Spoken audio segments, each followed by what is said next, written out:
X's and O's with LeRoy Butler. Now, here's Tom Silverstein. Hello, everyone. Welcome to X's and O's with LeRoy Butler. And we are going to take a look at the best player on defense in maybe the NFL and the different ways that the LA Rams will use him against the Packers in their divisional playoff game, assuming he plays, which I think we all think he will. He is just a guy that they feel like they can move anywhere and still effectively get a pass rush out of him. Is that your sense? Oh, no question about it. I mean, they'll put him on one of who they think is the weakest guy. They'll put him in positions that maybe you didn't talk about during the week, and you got to try to figure it out. Yeah. So let's go to the first photo we have. Yeah. And can you describe what they're in, and as opposed to what the Seahawks are doing? Well, it seems like the Seahawks, have a two tight end set, and the thing about it, they got this hybrid 3-4 look, and they also have a 4-3 look, which is good when you can give different looks. But the main thing is you seem like to me that Aaron Donald always go to the strength.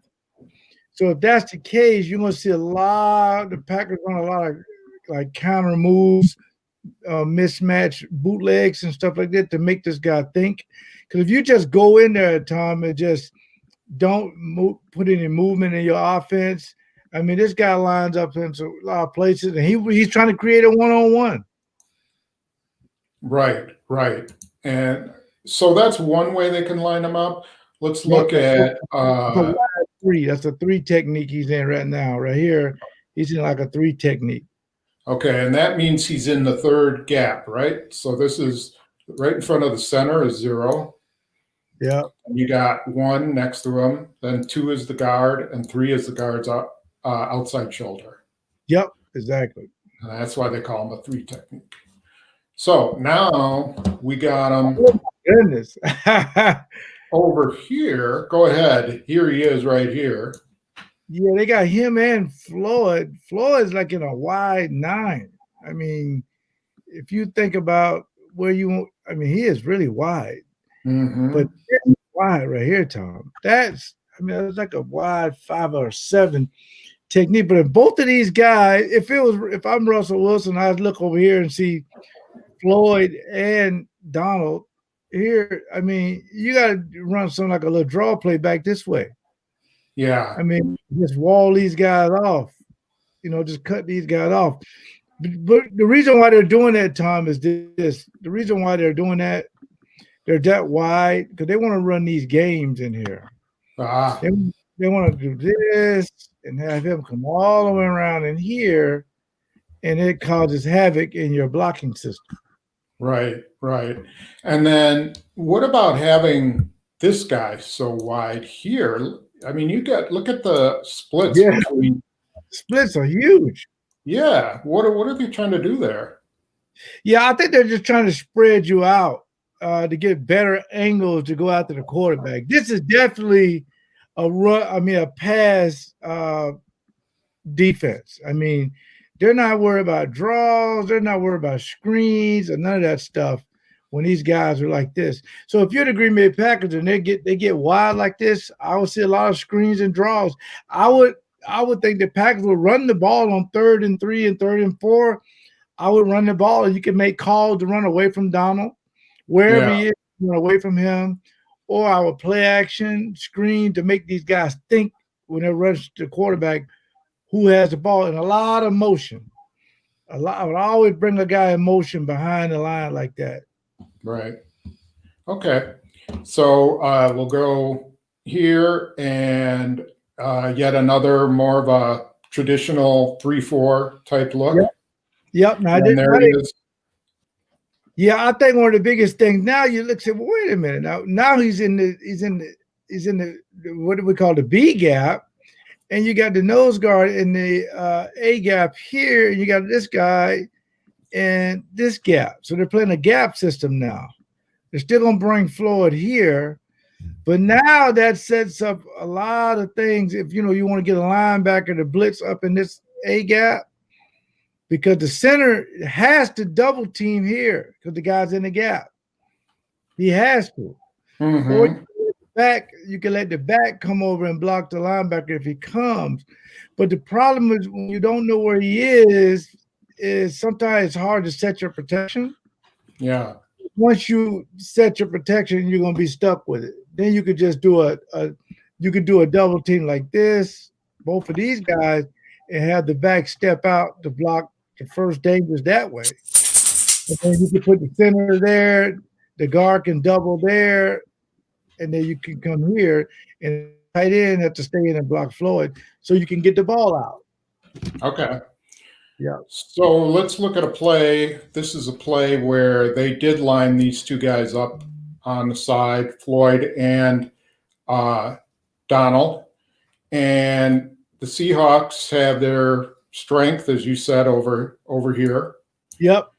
And so what we're going to see in the first photo is the tight end blocking Floyd. And then we have what looks like a double team here, but not necessarily. What do you think's going on there? Well, they dropped it. 72 got to stay here. Okay. You got to stay there and let the tight end see, can he block him? Because what Donald does good, he puts pressure on the double team and just keeps splitting the double team. Yeah. 72 steps out. That's why probably he travels with Floyd, so Floyd can guarantee that he'll get a single block, because if not, Floyd will get the sack. And that's probably why they're trying to create this matchup like this. But what happens on this particular play, Aaron Donald knows, because he gets doubled all the time, he knows it. He'll just stay in that crease right up in this area and just keep pressing it. Sooner or later, one of these guys will come off because they'll think, well, the other guy got him, I can go help, and he'll flood or get a sack. Right. Okay. All right. So here we just see that the tackle has given up on him, and this is what Aaron Donald can do to you. Yep. Now the guy's just too high. I mean, you can't be that high. I mean, because if he gets his arms in your chest, it's a wrap. Yeah. You gotta be a little bit more, bend at the knees a little bit more. Yep. Okay. There he goes, and there's the sack. So that's something the Packers are definitely going to have to consider. You can't give up double teams on this guy. You got to make sure you got him blocked. Exactly. Yeah. Okay, so let's switch over to offense, to the Rams offense. And in the Seattle game, they ran a lot of empty backfield. And that puts stress on your secondary if you don't have enough corners to handle it. But in this particular play, Seattle's going to blitz them on, I think it's about 3rd and 8. And it kind of shows Goff, the quarterback, Goff is in at quarterback at this point, that he's still a little indecisive. And I'm not sure that why they couldn't get something going on this, because they pick up this blitz beautifully. Yep, they sure did. Yeah, so here's what we're seeing to start. So where's Goff's read here? Yeah, look at the let me pan up a little bit. I want to show you something here. Let me see. Let me see. Okay, I want to look at the spacing with these guys. They're really they should have better spacing. And then down here, you have, your single coverage. He can come immediately backside. Okay, or you see Brown, he chips. And when he chips, he's going to come wide open in the middle in the next pick. But the spacing is not good up top. And that way it's making him hold on to the ball. But the offensive line, I mean, they really pick up the blitz really good. They do a good job picking it up.